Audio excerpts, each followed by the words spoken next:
Hi guys, welcome back. Keys to the Rock, episode 11. As always, joined by Fingers to the Sky, Pray for a Better Day, Daniel Woods. How you doing, my man? All was good? I'm doing fantastic. Yeah. You're one. Hey, thank you, Ben. One of one, joined by Ben Rigo. One time to our fantastic sponsors. CG Insurance. CG Insurance. Good like that. Yeah. And we got some fantastic guests on today. Not even, Two massive female entrepreneurs, career women, but entrepreneurs on the side. And with great Danielle brands. Paynter and Liz Blankendal. So, really, really honored to have them on the show. And with their own individual brands and social media networks. So we got the NAB app and EETTAFEL. You might. We'll learn how to say it. We'll learn how to say it. No, We'll no. learn how to say it. I don't think anyone knows. It's probably a fake word, but Yeah, so I think she just made it up. But anyway, yeah. we'll figure it out. We'll ask her. We'll ask her that. Yeah. But before we get into actually this episode, we got to give a huge shout out to our main man, Sean Adams. Sean Adams from Hortitech. He really cut to the chase. The dad jokes. Yes, he did. But no, we was at Huckleberry last episode 10, and now we're in episode 11. And, Sean gave us a lot of insightful stuff when it comes to landscaping and how to maintain and continue to manage your property and the grounds. Just considering that an investment in your property, right? Yeah, it's very curb important. appeal, I think, was one of the huge points that we really, one of our major takeaways is something that you have to really consider and always be aware of. And so we got our great sponsors, we got all of that. What else? Oh, I have to say congratulations to yourself. Oh, thank you. Thank you. you. That's what is it? Back to back, like Jordan in '90s? No. Like Drake. Like Drake. Yeah, that was the reference. Yeah. Anyway, Best of Bermuda Awards. No, thank you, mate. You won again. What? Best Agent of the Year, or what? How does it Best say? Realtor or whatever. Best Realtor, but that's an awesome thing to win. I think for all the anyone who gets, whether it's coffee shop or even EETTAFEL. Yeah. One, probably NAB app as well. I don't know. I think. Do we even podcast? I believe we're probably second in podcast voting. All right, honorable mention. That's our goal for Honorable 2023. mention. Yeah, we're gonna get that. We're coming after you, Bermudian. Hey. We're coming after you. Seriously, but congrats to whoever won the podcast then. Yeah, now I'm interested. We got to find that out. Oh, I know, Do they have I a know. podcast? They probably don't have a No. podcast one. Anyway, enough about this. One time to our sponsors. Without them, this show would not be possible. So we got CG Insurance, good like that. We have Greenlight Energy, and we have Hamilton Legal. So fantastic sponsors for supporting us as we continue to try to just educate and share information via this fantastic platform. And since we're doing it, also big up to our team. We got Moss, we got Amir Ski, and we have the wonderful Ali. Yeah. From time to time we have Romario, but he's not here today because no need to fly where we are. We're fly enough, we're in a secret location. Exactly. Secret location, hidden off. So speaking of secret locations, tell me about market commentary. So the market doesn't tie in. It doesn't tie in. No, secret location. I was waiting for the link there. What's the latest with the market right now? Well, you might have seen yesterday in the paper. Again, this will probably launch. This better launch within a handful of days, or else other people are in trouble behind the scenes. But yeah, yesterday in the paper, article on the front page saying that 30% rents are up 30%, and that is absolutely incredibly true. Just looking, I can talk property specific of talking on the rental side of things. There was a property about a year ago, maybe two, might have been a 2-year lease or a year lease. Anyway, it came up for renewal. The landlord reached out to me, previously listed it for $6,250, rented it for $6,000 a year or 2 years ago.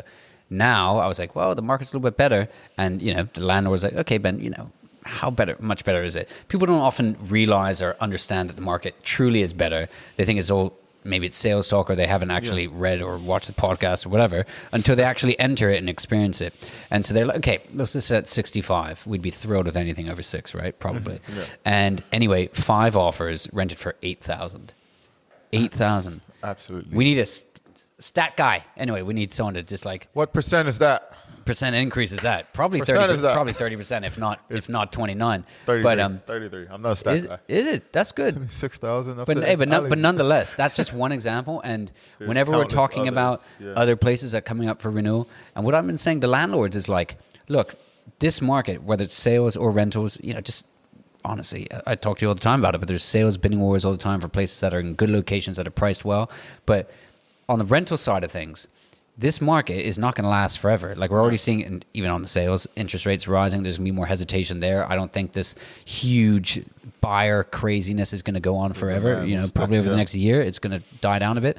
So right now is the best time to strike if you're a seller or looking to rent. But if you tie someone in for a longer lease, landlords right now hold all the power, which is a shame to say. If you're out there looking, you're losing multiple opportunities. It's unfortunate for the average person renting. Lock someone in for a 2-3 year lease, and then in a year's time, the market might not be the same, but you're getting that premium rent right now. So, so it's really, really tough looking for a place. But you honestly have to jump at it, whether it's a sale or a rental. You have to go literally right away when you see it. So that's stressful. And so it's interesting you bring it up because that was one of the points that I got a question about, and I thought it would be great to bring it up on this podcast. Yeah. But someone was saying basically if you're buying a property and it's got an existing lease, where they have a tenant in the property. So if I buy this property that we're at right now, it's already rented out. They got 3 years left on the lease. It was one of those questions where it's like, all right, what can I do? Can I kick them out one time? Short answer, no.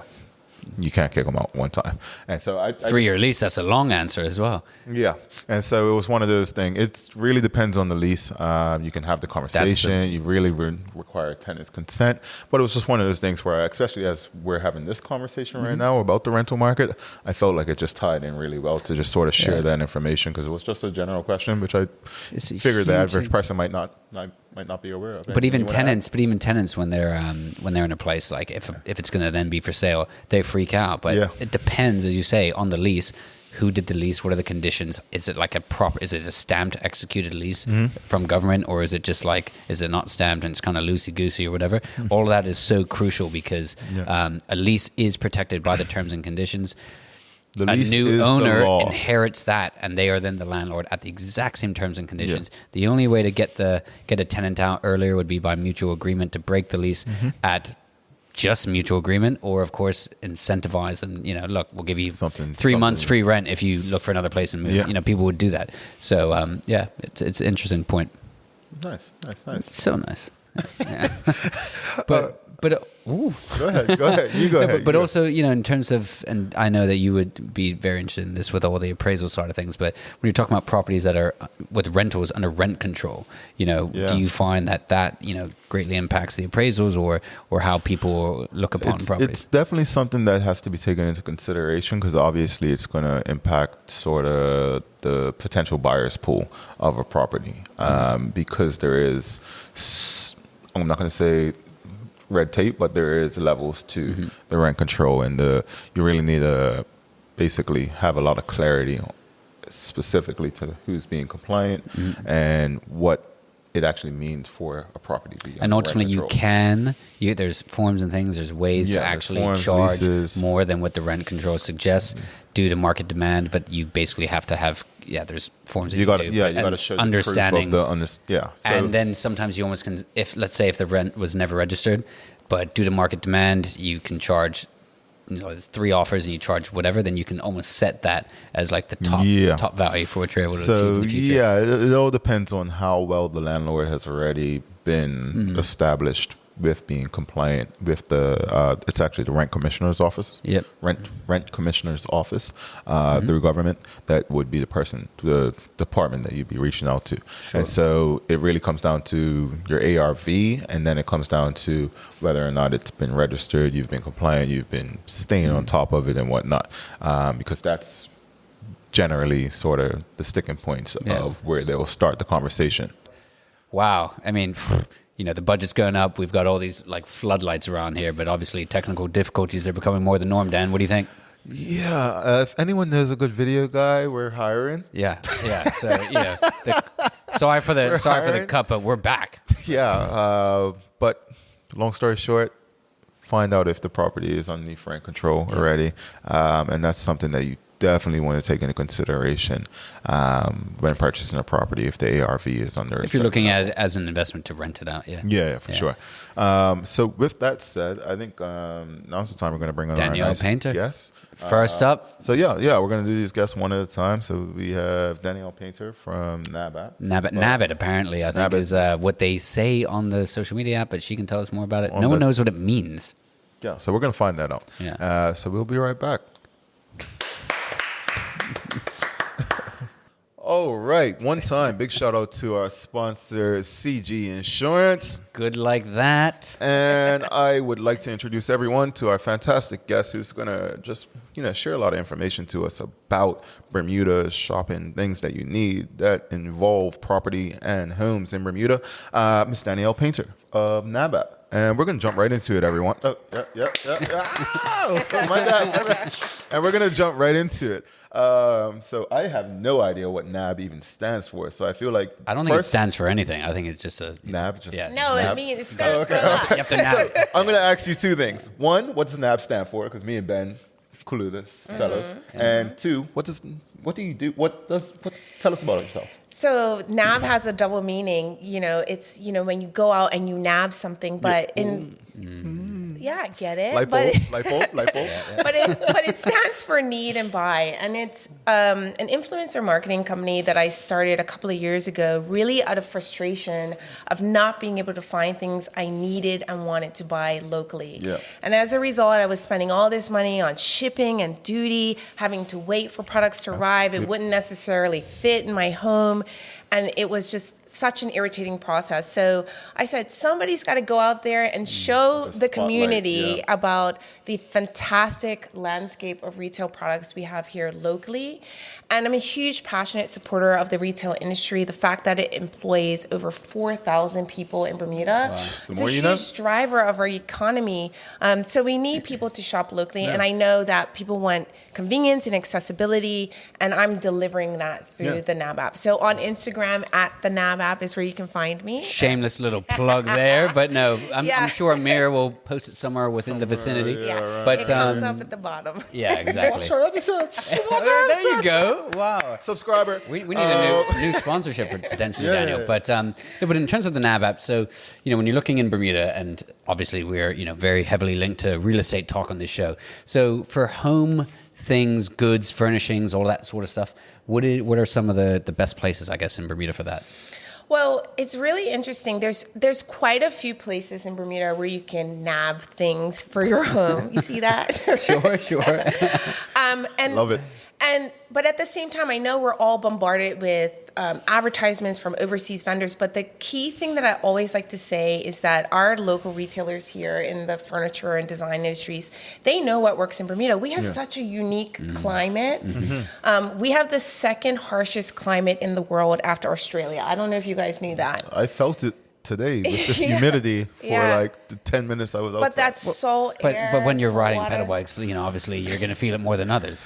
Or wearing blazers in July. But anywho, anyhow, it's a harsh climate, and I don't know about anybody listening out there, but I have purchased things overseas furniture-wise, and within like 6 months, it's rusted out. Oh boy, yeah. It's falling up. It's got mildew, all sorts of things like All that. those things So that you can't really, you don't associate with it when you're just at the point of purchase. Exactly, Right? and so shopping locally for furniture is definitely the better way to go because our vendors have researched that. But some of the places that I really like personally are Island Trading, for example, for Top of great. Sperling Hill.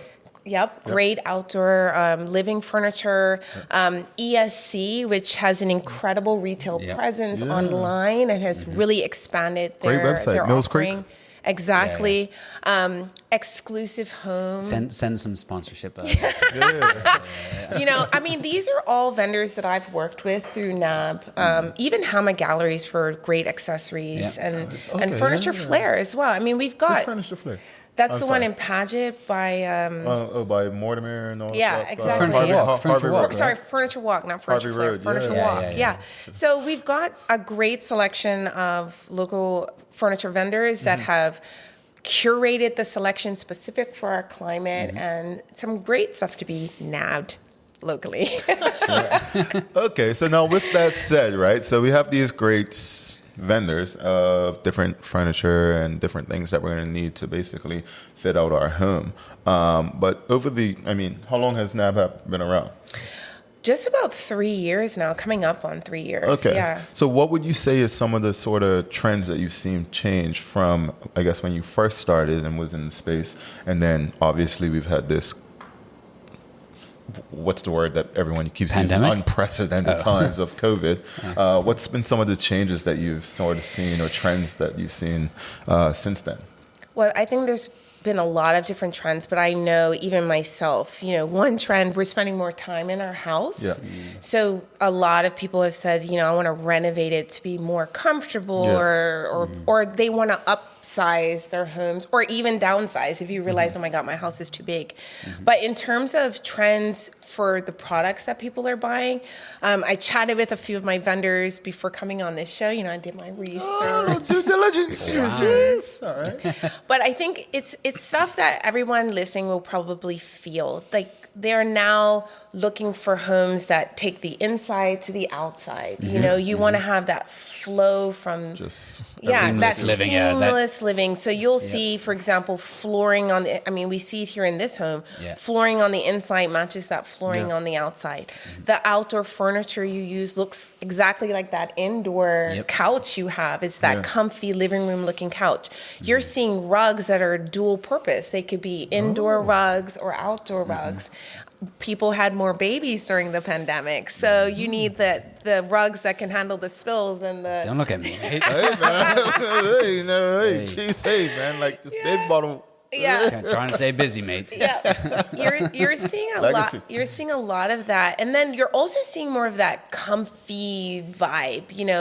This home has a lot of those modern elements, but the comfortable elements. People again spending more time in their house. They want those comfy couches. A lot of people are airing towards that more restoration hardware kind of look, the natural Home feel, offices neutral colors. probably picked up. Lots of home offices and. Desks and furniture is being sold for that. It's incredible. But also people have been a little bit depressed. So color, artwork, big artwork. Yeah. You have more time to spend to actually look for that type of stuff too, to a degree, right? And all that time spent at home, you're now thinking, all right, maybe I do this project that I didn't do before, or all that type of thing. Stuff might, we even spoke about that last episode with Hortitech, shout out, just about landscaping as well. Yeah. Like how so many people were, investing in the outside of their house as well. My first 2 weeks of lockdown, I was like, oh, let me Planting go flowers outside and stuff and like that. go do this. And I was like, I've never done this before in my Big life. hydrangea guy. Yeah, exactly. So obviously the NavApp is becoming huge, right? You're a highly sought after brand in itself. So how do you look to kind of target specific companies, stores, whatever, and then like basically the selection process of that, and even from the show, you might have other people reaching out. So how do you kind of choose who you're going to promote? You know what? I'm a equal person player. I just honestly want people to shop locally. Believe it or not, I do work with a set of vendors and clients, but most times I'm out shopping myself. If I see something cool that I think the community needs to know about, I'm going to post it. I'm going to tell you where it's from and encourage people to nab things locally. So I don't exclude people, because I think at the end of the day, if our community wins, we're all going to win in that way. But in general, what I tend to do is, what happens is I post something and they realize, oh my God, people are coming in because they saw it on the NAB app, and then they reach out to me and say, hey, how can I get more visibility more consistently on your platform? And I'm very organic. I don't post anything that I don't truly love myself, because I want people to buy things that actually, Does it just depend on like who's going to give you free stuff, or? I'm broke because I end up buying half the I know. stuff. You're like, oh, I have to buy it to try it, No, but I take it home and then I'm like, actually, this looks really good in my house. You should see my house now. It's like I got a bunch of island trading stuff in it because of I brought it home to just post about it. I'm like, it actually is going to stay here now. Hey, So can't blame you. Can't blame you. That's exciting. Okay. All right. So fantastic. All right. So I guess in the, as we're progressing through summer and we're about halfway through the year, give or take, when this episode gets released, I'm here.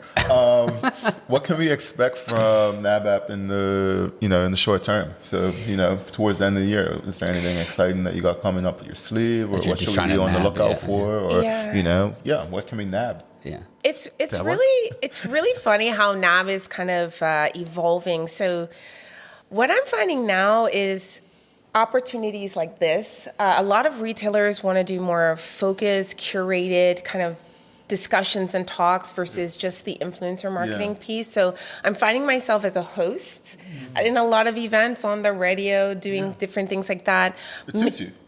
Well, I enjoy it. Yeah. Camera ready. You can be our third host, actually. Maybe you need a feminine touch. We do. They're out there. They're behind the scenes here. We said that. Anyway. Short term. Off topic. Yeah. Short term. Back. And then, NAB spent a lot of time actually talking about the fashion retail landscape. So personally, I'm also evolving the company to get into manufacturing. And I want to bring products to Bermuda and create things that are, playing homage to our Bermudian culture and roots, but getting into the retail game myself as a vendor. So Nice. lots of different things. I just Well, you wear many hats and you do it well. Yeah. So ultimately, I'm sure people have all heard of you, but how do they contact you? What's the best way to reach out? At the NAB app on Instagram is a great way to contact me. Also, email Danielle at nab.pm. It's going to be right here. We're going to put that right here. It's going to That's a great way to. Those two channels are great ways to reach out to me. Wonderful. Okay, fantastic. Well, let's give it up to Danielle Paynter. Much appreciated. And, we're excited for what's in store. And make sure you go and nab it. Yeah, nab it. Yes. I have a GIF and everything on Instagram. You could just type in nab it and you'll get all my little GIFs coming Are you up. like doing like a little thing? Like a little... No, it's like my logo. It's like Bermuda with like buy now. We're going to use that. We're going to use that for the post. Yeah. Ali, get on use that. that post. Yeah, lots all of good right. things. Yeah. Well, and we guys will see you shortly. Thanks. Thank you. Wow. Every single time I see that ad, thank you to Greenlight Energy. Just feeling green and... 3, 2, 1, and... Thank you to our friends at Greenlight Energy. Great ad, Daniel, don't you think? Every single time. Love it. Went to the new office space today. 2 Cavendish Road. Fantastic. Right on Sperling Hill there. Right on the intersection. Yeah. Anyway, back to where the reason why we're here. We have the lovely Liz Blankendal, a.k.a. Lizzie, from EETTAFEL. I mean, no one really knows how to pronounce it, but... We're going to learn today. Yeah, or no one knows how to spell it. That's a certain... They're both very difficult. I think that's part of the allure. Yeah, exactly. Brand. Correct. No one's Correct. really sure. But like the luxury brands, you don't know how to pronounce them, spell them, any of that, right? Exactly. Anywho. So, Liz, Lizzie, Elizabeth, explain yourself. Great. Well, I'm super excited to be here on Keys to the Rock. Thank you for having me. So number one, the first question that we're asked is, like, what's the name and how do you pronounce it? So it has origins over in the Netherlands and means dining table in Dutch. So take no offense to when people are unsure of how to pronounce it. And the correct pronunciation is EETTAFEL. Although I've heard various variations of the word, which is absolutely fine. It's basically, our way in. We have a conversation about the background of the brand as well as the pronunciation. So, I always thought it was 8. Full. Yeah, that is. Without the pauses in between. No, like satisfaction, then you're full. Yeah. It is like eten in Dutch means eating, so it's sort of like eating table where people come together. And when I first came upon the brand, I just couldn't come up with a name, and a friend put that in Google Translate, and the rest is history. Wow. It's one heck of an icebreaker, I'll tell you that. That's a way to And start it's a not conversation. completely random. I have ties to the Netherlands, so I didn't just pick a country on the globe. You just All right. Little street cred there. We got it. All right, so we've brought in Liz today, and Liz is, if you don't know, I'm not sure if she actually delved into it, but she is luxury picnic connoisseur. In a sense. Event planning connoisseur. And so she puts together these amazing spreads. We could have used her help today with our behind-the-scenes team. Yeah. The guac. Chips and dip every time. Yeah. It was great. I enjoyed it. Yeah, this is episode 11. We need to level up a bit. 11. I think. We got a budget. We have sponsors. I know. But we still got the same dip. Anywho, but Liz puts together these amazing, fantastic spreads. And when it comes to entertaining and hosting guests and having people buy, we just thought it would be a fantastic opportunity for her to share some insights as to, one, what to look for at home when entertaining, and two, what different things people can do with the space. So I'll just start with the first one, I guess. Like, what does your ideal sort of entertaining home look like? Sure, that's a good question, and I feel like the opportunities really are endless. But I think at the outset, having an indoor and outdoor entertaining space is really important, because obviously in a country like Bermuda, outdoor entertaining is ideal and sort of optimal, but it's not always practical in like winter months, even though we don't have a harsh winter.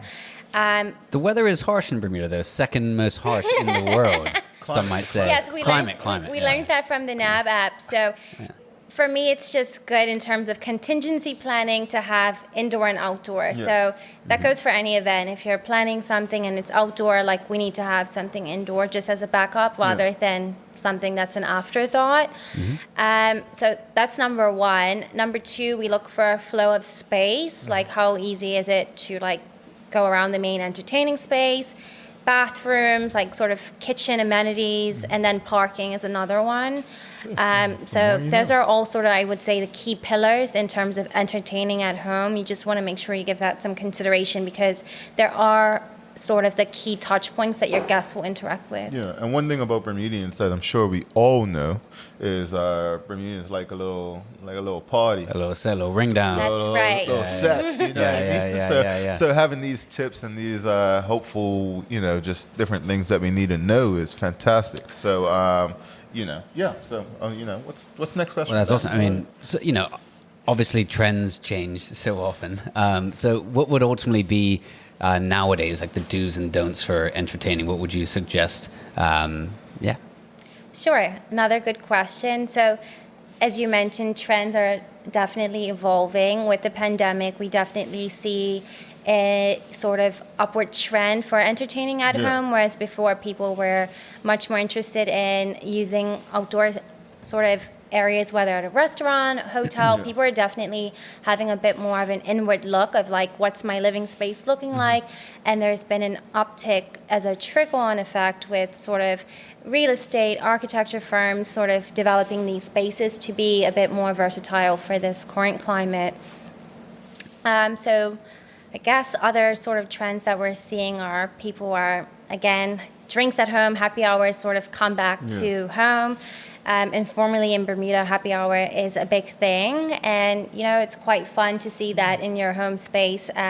There's quite a joy that's really taken from all of this when you see people use their existing space and really transform it, because home is really where the heart's at, and you know what I mean? I know it sounds cliche. Oh, it sounds cliche. Live, love, laugh. She feels that way because I sold her a house, I think, Well, it sounds cliche, plug. Really is important, yes. It sounds cliche, but it really is so true. And, entertaining at home, I think, is, like what better way than to have people over, your nearest and dearest at your actual house. Yeah, live, laugh, love. Yeah. So live, laugh. Enough of Ben. So one of the questions that I have then, so it's like, obviously, houses come in all different sizes, dimensions. I mean, Ben, myself, even everyone, we've seen probably, some of the best properties on the island, but at the same time, we understand that sometimes you might be dealing with condos or whatever the case may be, which might be on a smaller scale and the footprint isn't as large. How can you sort of maximize your space, or what can you curate for those type of for those situations to be able to really still put together something nice and pleasant where you can really enjoy an evening and stuff like that? Like how would I don't know exactly what my question is, but I think I get a general gist. So I guess the main and ultimate question is where will guests commune? So whether you're in a studio or 5-bedroom mansion in the Hamptons, like will it be around your sort of living bedroom space, or will it be in the living room? So I think if you identify and define that space, then guests will feel comfortable that this is your entertaining space. So I don't think one needs to be sort of restricted to square footage. Yeah. You can entertain anywhere, and if you find that your home is maybe not where you want to entertain, then obviously you can use like a beach in your local area or a park. Obviously, spaces in the grounds or something. and like communal spaces is another spot that you can sort of explore. So I think the options definitely are there, and it just comes down to creativity, really. So I think any space is possible for entertaining. Like, that's a fact. Like, I don't think this is like a messaging that you have to have a mention to entertain. Yeah. Well, I think that's amazing. I mean, I've seen, even if you just follow EETTAFEL, you'll see, whether EETTAFEL, whether you're on a little beach cove or like just a back lawn, how you create a unique atmosphere in that. So, I guess a question that I was going to have similar to that is just like, where do you see the future of entertaining at a property, or not even just a property? I mean, you can probably find a parking spot and make it like its own little oasis, sort of like little feeling.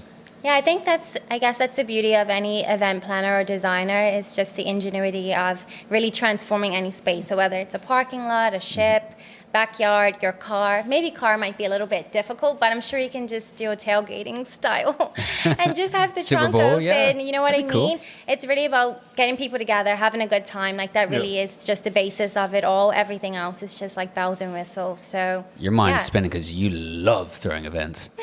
Me? Mr. Off Level. New levels. What we're not going to do. And on that note, thank you, Lizzie. Best way to contact her is but in all honesty, I believe that is the majority of sort of what we want to delve into, and honestly, really appreciate the insight. And it was you're just squawking. It's just squawking, but. No, Lizzie did a deep dive, especially over the COVID times, where she was really giving very insightful and just in-depth information and videos and tips and tricks. And Again, that's just the creativity of being an entrepreneur and a professional, being able to pivot and have the versatility. Yeah. So as much as we were focused on bringing people together, it was impossible during the pandemic. Yeah. So going online, doing Instagram lives, connecting with other entrepreneurs was, a way just to keep the brand fluid as well as progressive. No, and I remember I even shared a bunch of this with my mom, and she was, she came she on was to like the just, charcuterie. She's the and best at wine. entertaining and cooking and all that. We had Aunt Desi at one of our initial events. So she loved it and all of that. So I'm going to say that we're going to put the best way to contact Lizzie somewhere right here.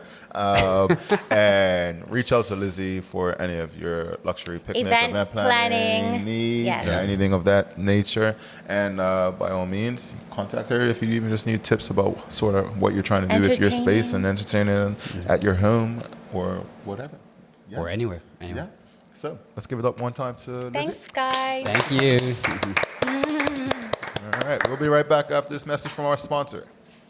And wow, all right, fantastic. Want to give a huge shout out. This was a very interesting episode, and it was a funny episode. I'm not going to lie. Quite a dynamic team, I think, the two of them. And I know that they do their own videos together. They make cocktails and do seasonal sorts of things and suggestions for properties and stuff. Yeah, it's really exciting. So a huge thank you to Danielle, Paynter, Elizabeth Blankendal, and we're going to jump right into it and get out of here on our episode 11. Thanks for joining us. Check out the previous episodes if you have not already. But we're going to jump into our regular keys to the episode. Yeah, for me, What's your key? Yeah. I'd say like what Liz was suggesting, that like, you don't have to have an open floor plan. It doesn't have to be a big house or anything like that to make a really kind of intimate little event or something like that for entertaining. Mm-hmm. I mean, it literally reach out to her. I've seen and I know people who have hired her, and she'll do the most like incredible picnic. We went to one at National Trust House or something, did something like that. She does it in a beach, a little cove. Like, there's literally endless opportunities for where you can create something very special for friends, family, or that special one in your life, right, Daniel? Yeah, right. So, yeah. What about you, mate? What's your key to the episode? My key to the episode, I was going to banter there, but we're going to move along. My key to the episode would be actually, if you lean on Lizzie, I'm going to lean on Danielle, because she made a great point just about a lot of times, and I found this myself, when you're ordering stuff, you're ordering from these websites, different websites, and they're not really familiar with the Bermuda environment and everything that comes with that. So one of the things I would suggest is key episode. It's buy local, buy trusted. Yeah. Do your due diligence, research here, and they're aware of exactly what we're dealing with in terms of our environment, and I would stick within that. So, and especially to support our economy and buying local in these times where retail and things like that clearly, obviously, have suffered. So that's very important. And speaking of local, is there any other kind of small business shout out that we typically like to do that you'd like to bring up? I'm trying to think. Yeah, so I would suggest the factory. Ooh, I've heard a lot about it on social medias. What do they make? So the factory does food out of Ocean View Kitchen, and they have been killing it, to my knowledge. Is it everything new? I saw, Is it new? Yeah, I think they just opened, I want to say early May. Okay. And they have this one burger that someone brought me the other day. It's called like the Bodega burger or something like that. And goodness gracious. Oof. I'm not one to hype up things, but She was well? It was well? She was well. But yeah, the factory, they probably got some social something that we'll put somewhere around here. But yeah, no, just recently opened. I think it's like been a very soft opening and whatnot. But they've been killing it. Hey. It's been quite busy. Friday is up there, I'm not a golfer, but I am now. Hey, that bodega burger will get you, mate. You'll play they do 9 holes for tacos that. too. They do tacos. Okay. Yeah. We go up there. Next let's do episode. that. Yeah, Hey, we why not? Factory, bring us some burgers. Thanks. We'll eat them live on set. Yeah. But no, it sounds good. Sounds great. And it's honestly fantastic as well to see companies opening up during these potentially uncertain times. Hopefully Bermuda and everyone, we're getting back on our feet a little bit. But post-pandemic, current pandemic. But no, that's great. Fantastic. So with all of that said, I think that's the end of our episode. Yeah. So thanks, Ben. Thanks, Daniel. And like, comment, and share. And subscribe. Subscribe. And thanks for watching. This is episode 11. Keys to Rock. See you next time. Bye. Daniel Woods, Ben Rigo. See ya.